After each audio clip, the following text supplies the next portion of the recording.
చంద్రబాబు నాయుడు గారు మీరు పోరాడతారా తెలుగు ప్రజల తరపున, లేదా ఆంధ్రులందరం కూడా మేము పోరాడాలా? ఈవేళ జరుగుతున్నటువంటి అన్యాయం ఒక్క ఆంధ్రులకైనా, దేశంలో అనేక పబ్లిక్ సెక్టార్కి, ప్రైవేట్ సెక్టార్కి రాయితీలు ఇచ్చావు, ఈవేళ అనేక మంది రైట్ ఆఫ్లు చేసావు. విశాఖ ఉక్కు కర్మాగారం లాభాలు సంపాదించి 4 లక్షల కోట్ల రూపాయలను ప్రైవేటీకరణ చేస్తుంటే ఎలా కూరుకుంటావు? కేంద్రంతోనూ పోరాడాలి, లేదా మొత్తం 14 రాష్ట్రాల్లో ఉన్నటువంటి అన్ని కేంద్రాల్లో కూడా పెద్ద ఎత్తున మేము పోరాటం చేస్తాం. అవసరమైతే ప్రాణాలైనా త్యాగం చేస్తాం. 10 లక్షల మంది కడుపు కొట్టకండి, బీజేపీ ప్రభుత్వానికి హెచ్చరిస్తున్నాం. ఇవాళ ఉత్తరాంధ్ర కాదు, రాష్ట్ర వ్యాప్తంగా ఉన్నటువంటి అతిపెద్ద పరిశ్రమ మళ్ళీ మీరు సాధించలేరు.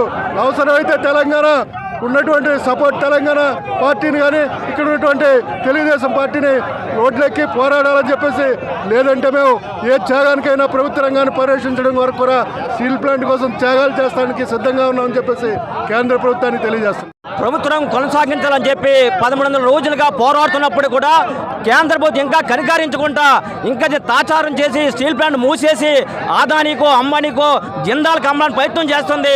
రాష్ట్ర ప్రభుత్వం ఈరోజు కేంద్రం నడుస్తుంది అంటే మన రాష్ట్ర ప్రభుత్వం నడుస్తుంది కాబట్టి మీ చంద్రబాబు నాయుడు గారిని డిమాండ్ చేస్తున్నాం. సార్, మీరు ఓన్ అమరావతి, పోలవరం కాదు, విశాఖ స్టీల్ ప్లాంట్ కూడా ఈ రాష్ట్రానికి తలమానికం. ఇలాంటి స్టీల్ ప్లాంట్ని ఇంకా ఈ జన్మలోకే రాదు. దయచేసి మీరు కేంద్ర ఒత్తిడి తీసుకొచ్చి విశాఖపట్నం స్టీల్ ప్లాంట్లో లక్షలాది మంది ఆధారపడుతున్నారు. ఉత్తరాంధ్ర జీవనాడి స్టీల్ ప్లాంట్ ముంచేశారు. ఇది పూర్తిగా మూసేయడానికి కేంద్రం ప్రయత్నం చేస్తుంది కాబట్టి తక్షణమే మీరు కేంద్ర ప్రభుత్వం ఒత్తిడి తీసుకొచ్చి విశాఖపట్నం స్టీల్ ప్లాంట్ సేల్లో మెర్జ్ చేయాలని చెప్పి మేము పోరాట కమిటీలో డిమాండ్ చేస్తున్నాం. ఈ ఉద్యమం ఏమిటో ఆగదు. మీకు 2 నెలలు టైం ఇచ్చాం, అయినా దీని మీద ఎటువంటి నిర్ణయం తీసుకోపోవడం చాలా దుర్మార్గం. తెలుగు ప్రజలంటే మీకు చాలా అసూయ. కేంద్ర ప్రభుత్వానికి మిగతా స్టీల్ ప్లాంట్ ఎందుకు అమ్మట్లేదు? వైజాగ్ స్టీల్ ప్లాంట్ ఎందుకు అమ్మాలి అంటే ఆంధ్రప్రదేశ్ అంటే మీకు అంత తక్కువగా మీరు చూస్తున్నారు. ఈరోజు ఆంధ్రప్రదేశ్ ప్రభుత్వం వల్లే ఈరోజు కేంద్రంలో ప్రభుత్వం నడుస్తుంది కాబట్టి చంద్రబాబు నాయుడు గారిని మేము ఒకటే డిమాండ్ చేస్తున్నాం. మీరు తక్షణమే ఢిల్లీ పోయి ఈ మోడీ గారితో మాట్లాడి విశాఖపట్నం స్టీల్ ప్లాంట్ని సేల్లో మెర్జ్ చేసి ఈ యొక్క ఉత్తరాంధ్ర ఈ యొక్క ప్రజలని, ఆంధ్ర ప్రజలని కాపాడాలని చెప్పి పోరాటం డిమాండ్ చేస్తున్నాం. రాష్ట్రంలో ప్రభుత్వం మారింది, కేంద్రంలో 3వసారి బొటాబొటి మెజారిటీతో బీజేపీ వచ్చింది. అయినా విశాఖపట్నం స్టీల్ ప్లాంట్ తాలూకా పరిస్థితులు మారలేదు. 14 కోట్ల మంది తెలుగు ప్రజల ఆరాధ్యమైన విశాఖ ఉక్కుని పూర్తి స్థాయిలో నడపాలని మాత్రమే ప్రజలు పోరాడుతూ ఉన్నారు. 3 లక్షల కోట్ల విలువైన కర్మాగారాన్ని మీకు నచ్చిన ఆదానికి, అంబానీకి అప్పచెప్పడం కోసం మీరు చేసే ప్రయత్నాలకు వ్యతిరేకంగా ఇక్కడ ఉద్యమం నడుస్తూ ఉంది.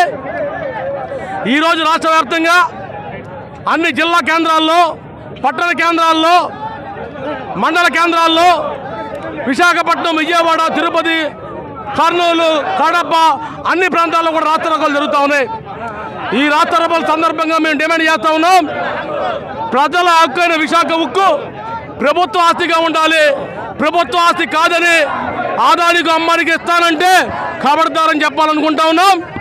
3 ఫర్నెస్లు ఉంటే 2 మూసేసి 1 నడపమని ఇవాళ ఆర్డర్ వేసింది ప్రభుత్వం. 1 నడిపితే లాభాలు ఎక్కడి నుంచి వస్తాయని అడుగుతా ఉన్నాం.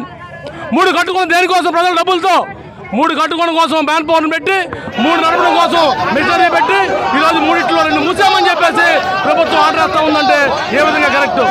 రెండో పక్క సెయిల్ని 1 లక్ష కోట్లతో విస్తరణ పోతాడట. ఇదే ప్రభుత్వం వాళ్ళకి స్టీల్ ప్లాంట్ అమ్మేస్తాడట.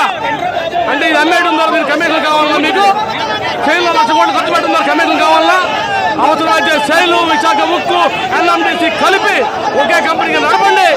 ప్రజలకి ఇప్పుడున్న స్టీల్ కంటే కూడా 10,000 రూపాయల టన్ను తక్కువ ఇవ్వచ్చు, ప్రజలకు మెడికల్ ఆక్సిజన్ ఇవ్వచ్చు, రైతులకు అమ్మోనియా ఇవ్వచ్చు, రోడ్లు వేసుకోవడానికి బెంజీలు ఇవ్వచ్చు, నాతులు ఇవ్వచ్చు అని ఉపయోగ విశాఖ ఉక్కుని కాపాడుకోవడం కోసం ఏ త్యాగాలు సిద్ధంగా ఉంది.